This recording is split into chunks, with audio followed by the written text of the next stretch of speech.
수행에서의 법피를 말해보겠습니다. 마음속에서 진정한 자비심이 자라나고 광명으로 자신의 정신과 의식을 바라보고 마음과 생각을 바라보고 심신의 광명을 바라보고 자비와 광명의 느낌이 찾아올 때 이러한 느낌이 일정 기간 지속되면 기쁨을 느낄 수 있습니다. 이 역시 법피입니다. 법피는 수행 과정에서 매우 중요한 신체적 느낌입니다. 느낌을 추구하지 않아야 합니다. 방금 말했듯이 이 모든 것, 좋은 것과 나쁜 것, 좋아하는 것과 싫어하는 것을 내려놔야 합니다. 추구하지 않아야 하지만 배척하지도 않아야 합니다. 개의치 않고 꿰뚫어 볼 수 있어야 생명의 윤회에서 벗어나 새로운 삶을 만들어갈 수 있습니다.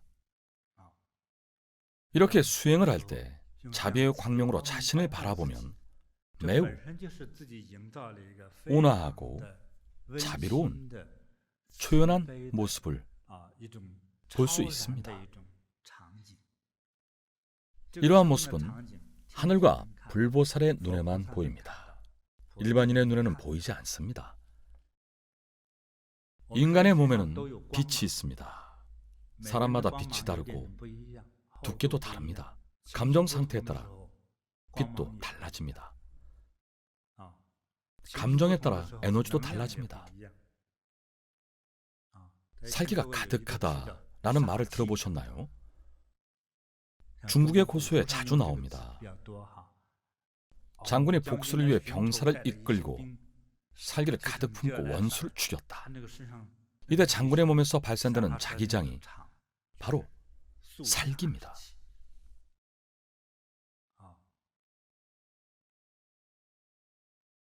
요즘 나라마다 새해를 맞이하거나 혹은 승리를 하거나 명절일 때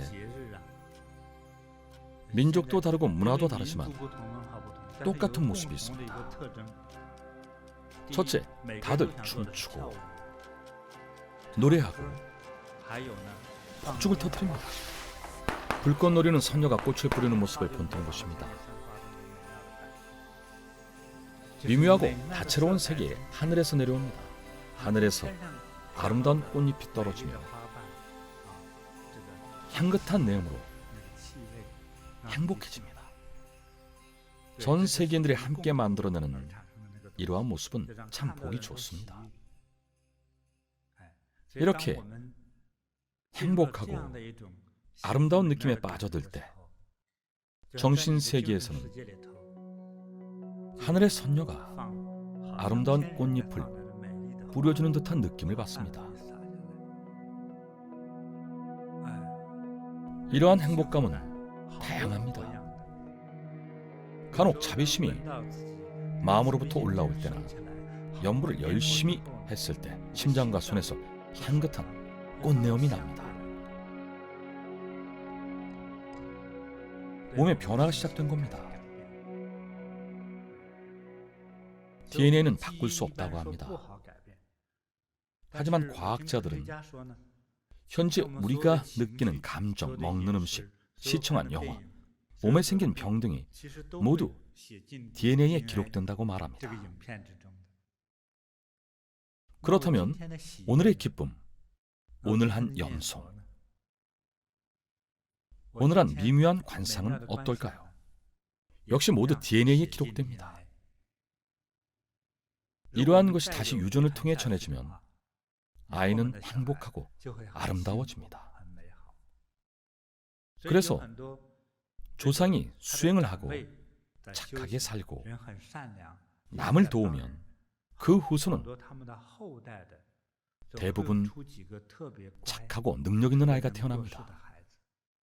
말도 잘 듣고 좋은 대학에 들어가고 결혼해서 아이 낳고 건실하게 일합니다. 수행을 하지 않고 성격이 포악해 늘 싸우는 사람은 자신보다 더 심한 아이가 태어납니다. DNA는 습관 외에도 포악한 성격, 남을 해하는 마음 등이 모두 세포에 새겨져 후손에게 유전됩니다. 대부분은 후손이 현재 여러분보다 더 심합니다. 세 가지 광명의 특별한 수행 효과를 보면 비교적 빠르게 몸과 마음에 변화가 생깁니다. 예를 들어 노래를 할 때 일반적으로 노래를 하면 2시간 정도면 목이 쉬어서 말도 잘 못합니다. 어제부터 오늘까지 연불을 한 시간이 6시간 이상이 되는 분 손 들어보세요. 연불입니다. 목소리 괜찮습니까? 그렇습니다. 시간이 훨씬 길다고요? 8시간 이상이라고요? 왜 그럴까요? 연불을 하고 다른 일을 했기 때문입니다. 연불을 하면 그 진심이 불보살님께 다 불보살의 가호를 받게 됩니다. 불보살께서 보호해 주십니다.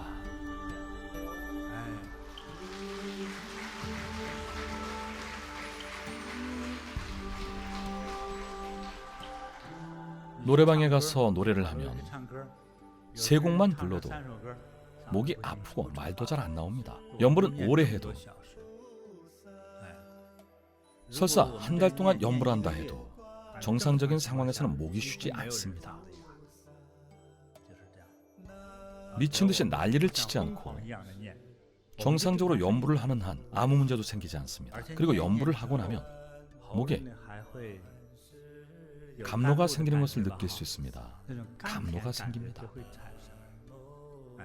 심지어 목소리도 더욱 아름다워집니다.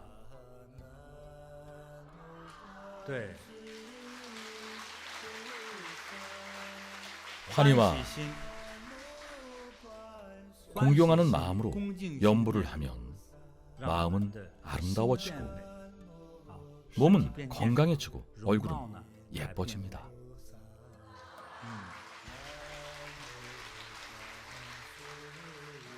마음이 자비로 부드러워지면 몸 전체가 모두 자비의 부드러움을 갖게 됩니다.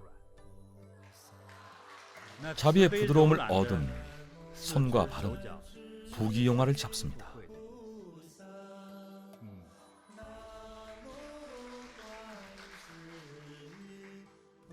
이러한 상태에서 수행을 하면 실로 하루에 1000리를 나아갈 수 있습니다. 아주 빠르게 수행을 성취할 수 있습니다. 좋고 나쁜 모든 것을 추구하지 않아야 하고 배척하지도 않아야 합니다. 개의치 않고 본질을 꿰뚫어 볼 수 있어야 생명의 윤회에서 벗어나 새로운 삶을 만들어 갈 수 있습니다.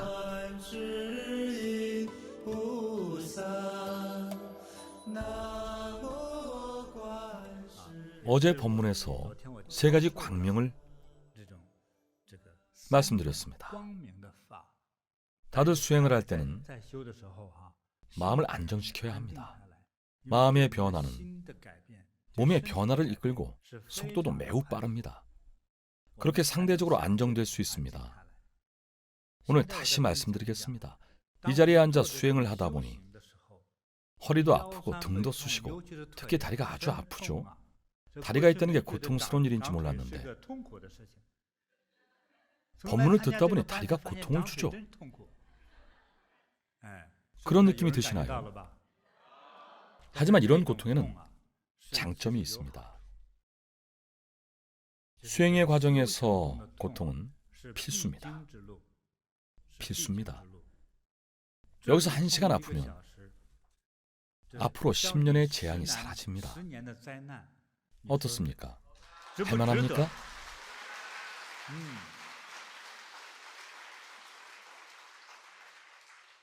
연불을 1시간 할 때마다 지혜가 100%씩 늘어납니다.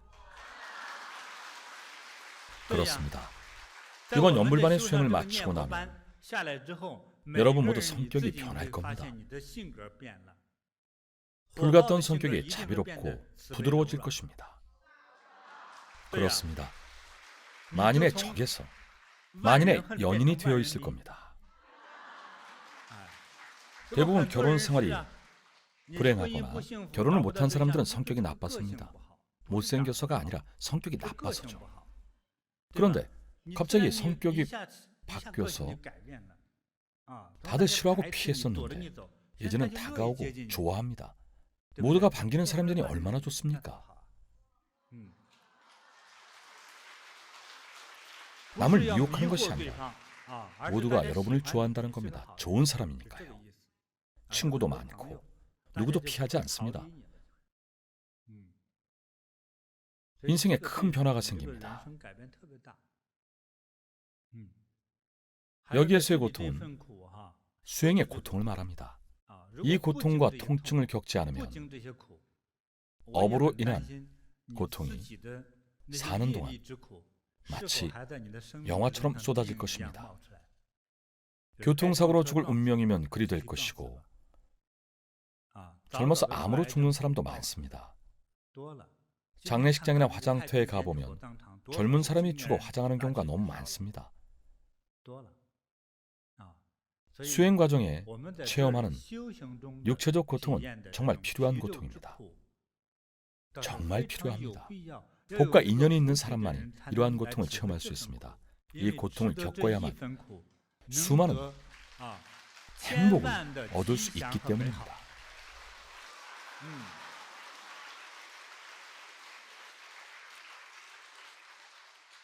업보를 풀러온 겁니다.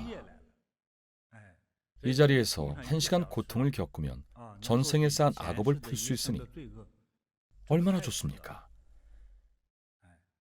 이 점은 아직 말씀드리지 않았던 부분입니다. 사실 수행의 고통으로 전생의 업을 풀 수 있습니다. 잘 견디셔야 하며 기쁜 마음으로 고통을 즐겨야 합니다. 가능하시면 무릎 꿇고 염불해 보십시오. 염불하다가 몸이 사시나무 떨듯 떨릴 겁니다. 일부러 그러는 것이 아니라 너무 고통스러워서 떨리는 겁니다. 대신 효과는 좋을 겁니다.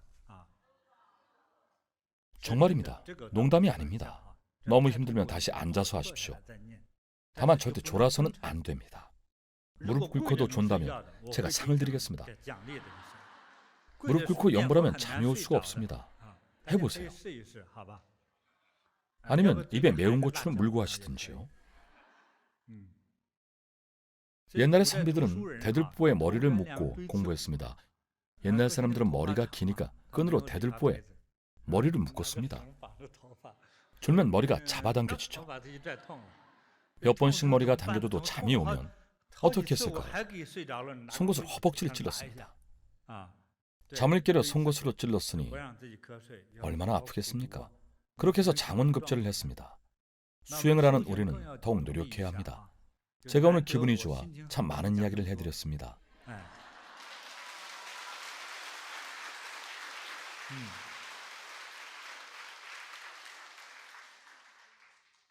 수행을 할 때 가족과 친구들과 함께 하시기 바랍니다.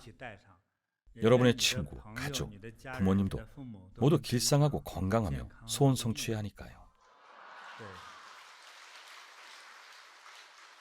여러분으로 인해 마음이 상했던 모두를 위해 염불할 것입니다. 모두 화를 풀고 복받고 행복하시기 바랍니다. 몇 번의 전생에 걸쳐 여러분에게 한을 품은 원수들도 모두 극락왕생하기 바랍니다. 이 생에서 고생하지 말고 극락에 가기 바랍니다. 모두 잘 되기를 바라고 세계의 평화를 바라고 전쟁과 재난과 지진, 화재, 교통사고도 없길 바랍니다. 인연 있는 모두가 길상하고 평안하십시오.